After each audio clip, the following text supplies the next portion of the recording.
था कि आज त्योहार में होना चाहिए। आज जयराम सरकार ने और उनकी कैबिनेट ने जो फैसला लिया है, वैसे तो जिस गहराई से सरकार के कैबिनेट के फैसले को सरकार को एडमिनिस्ट्रेशन को लेना चाहिए, वो पिछले बहुत से ऐसे इंस्टेंसेस हमको प्रदेश के अंदर दिखे हैं जिसमें कैबिनेट का कोई फैसला लिया जाता है और 2 दिन बाद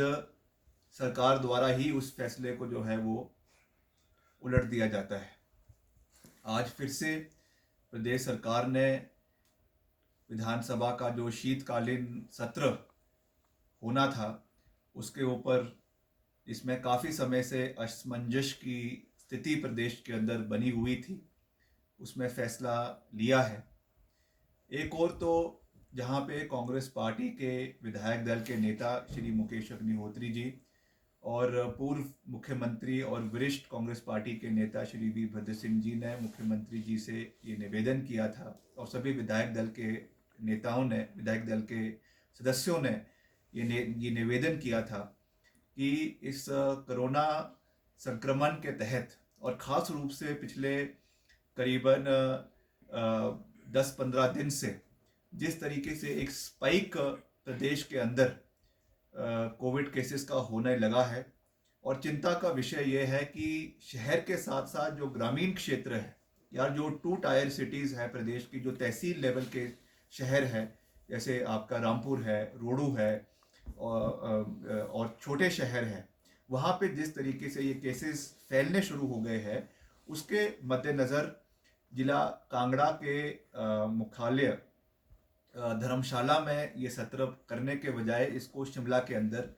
होना चाहिए। इसके कई कारण थे, क्योंकि शिमला के अंदर आप जानते हैं कि सभी विधायकों के, सभी जो मंत्री हैं, सभी जो अफसरजन जो और साथ ही जो मीडिया के बंधु इसमें आते हैं बजट जो आपके सत्र के दौरान, सबके यहाँ पे अपने निवास है।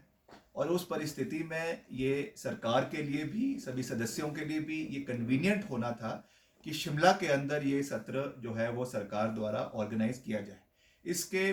तहत अभी हाल ही में जो है विधानसभा परिसर में, हालांकि स्पीकर महोदय वहाँ पे उपस्थित नहीं थे, मगर parliamentary minister Shri Suresh Bhardwaj ji, leader of opposition, और विधायक और कई इंडिपेंडेंट विधायक भी वहाँ पे उपस्थित थे। वहाँ पर भी ये विचार रखा गया और सभी विधायकों ने ये कहा, क्योंकि अभी जो परिस्थिति हमारे प्रदेश की है, आप इसको अगर आज नेशनल परिप्रेक्ष्य में भी देखेंगे तो आज प्रदेश में बहुत चिंताजनक परिस्थिति प्रदेश के अंदर बन चुकी है। और जिस तरीके से हॉटस्पॉट्स प्रदेश के अलग अलग कोनों में हमको देखने को मिल रहे हैं, इससे हमको एक विधायक होने के नाते, लोगों का रिप्रेजेंटेटिव होने के नाते जो कमियां हमको दिख रही हैं, अभी आपने देखा कुछ दिन पहले खनेरी हॉस्पिटल जो रामपुर में है, वहाँ की बात की गई कि 3-4 दिन से वहाँ पे बिजली नहीं। वही हाल आपके जो और कोविड डेजिग्नेटेड अस्पताल है, चाहे रोडू का है, चाहे ठियोग का है, चाहे शिमला के डीडीयू का बात है, आईजीएमसी की बात है, जिस तरीके से वहाँ पर आपके ऑक्सीजन की कमी हमको देखने को मिल रही है, वेंटिलेटर्स की हमको कमी देखने को मिल रही है। इन सब मुद्दों को हमने विधानसभा में सरकार के समक्ष उठाना था। ये हमारे लिए एक प्लेटफॉर्म था जहाँ पे हमको उस आवाज़ को जो है सरकार के समक्ष रखने की आवश्यकता थी। मगर मैं समझता हूँ हमने ये कभी नहीं कहा कि ये सेशन नहीं होना चाहिए था। कांग्रेस पार्टी ने, कांग्रेस पार्टी के विधायक दल के नेता ने ऑन नंबर ऑफ ओकेजन्स ये बात कही कि ये सेशन होना चाहिए, मगर धर्मशाला में नहीं होना चाहिए, क्योंकि धर्मशाला में सब लोग जो है वो होटल्स में रुकते हैं, रेस्ट हाउसेज में रुकते हैं, और पूरा का पूरा पैराफिलेनिया जो है वो शिमला से धर्मशाला जाता है। इसलिए उस इनकन्वीनियंस को मद्देनजर रखते हुए उसमें जो खर्चा करीबन 3-4 करोड़ रुपए का होना था, क्योंकि ये एक अनप्रेसिडेंटेड सर्कमस्टेंसेस है, इस समय उस खर्चे को बचाने के लिए और इन सब चीज़ों को मद्देनजर रखते हुए ये सुझाव सरकार को दिया गया था कि ये जो सेशन है इसको शिमला में किया जाए। मगर सरकार द्वारा हमें नहीं पता कि क्या कारण थे, क्योंकि कई बारी ऐसा सुनने में भी आया कि कुछ प्रेशर जो है कांगड़ा के नेतागण हैं, उनका प्रेशर सरकार के ऊपर था कि अगर शिमला में ये सत्र होगा तो निचले हिमाचल में एक ऐसा मैसेज जाएगा कि हम निचले इलाके के साथ भेदभाव कर रहे हैं, क्षेत्रवाद कर रहे हैं। इस पे हमने ये बात कही थी, ये केवल एक अनप्रेसिडेंटेड समय है और इसको एक नॉर्मल परिस्थिति से कंपेयर करने की आवश्यकता नहीं है। मगर सरकार ने जो आज ये फैसला इस विधानसभा सत्र को जो है ना करवाने का लिया है, मैं समझता हूँ ये बहुत दुर्भाग्यपूर्ण है। और जो स्वस्थ डेमोक्रेसी प्रदेश के अंदर जिसको हम मजबूत करना चाहते हैं, अपनी आवाज़ को केवल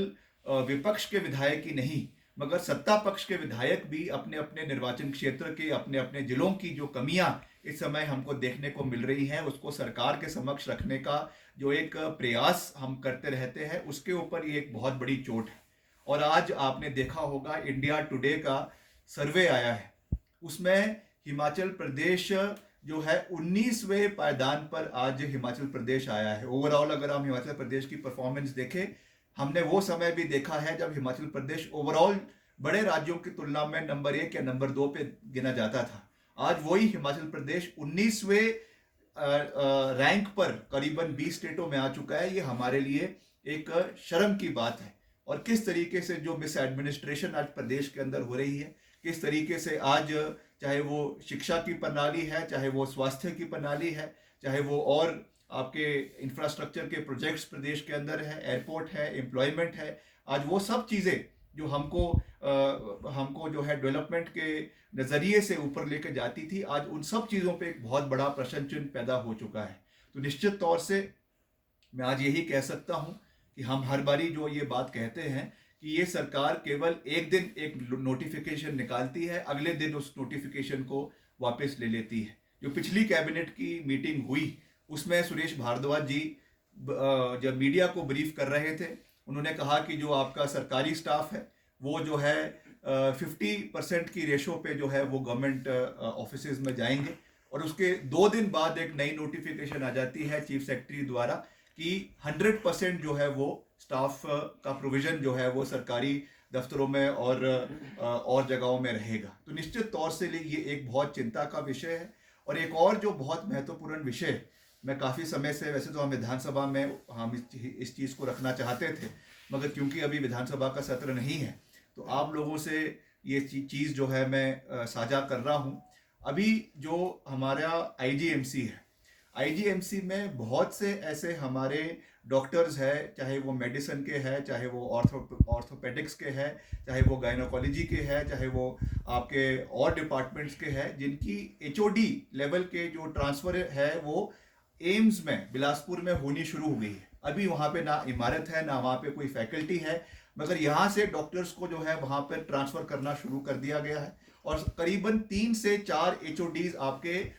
आईजीएमसी के अंदर आज खाली पड़े हुए हैं। ये एक बहुत बड़ा चिंता का विषय है। एक ऐसे समय में जब अनप्रेसिडेंटेड सिचुएशन हमारे पूरे प्रदेश में है, उस समय प्रदेश का सबसे बड़े इंस्टीट्यूट के अगर एचओडीज खाली पड़े के पद अगर खाली पड़े हों, इस पे सरकार को चिंता का विषय है और सरकार को गंभीरता से इस मुद्दे पे सोचना चाहिए। तो मैं यही कह सकता हूँ कि इन सब विषयों को हमने सरकार के समक्ष विधानसभा में उठाना था और इसको ना करवाना, मैं समझता हूँ कि सरकार डिबेट से भाग रही है।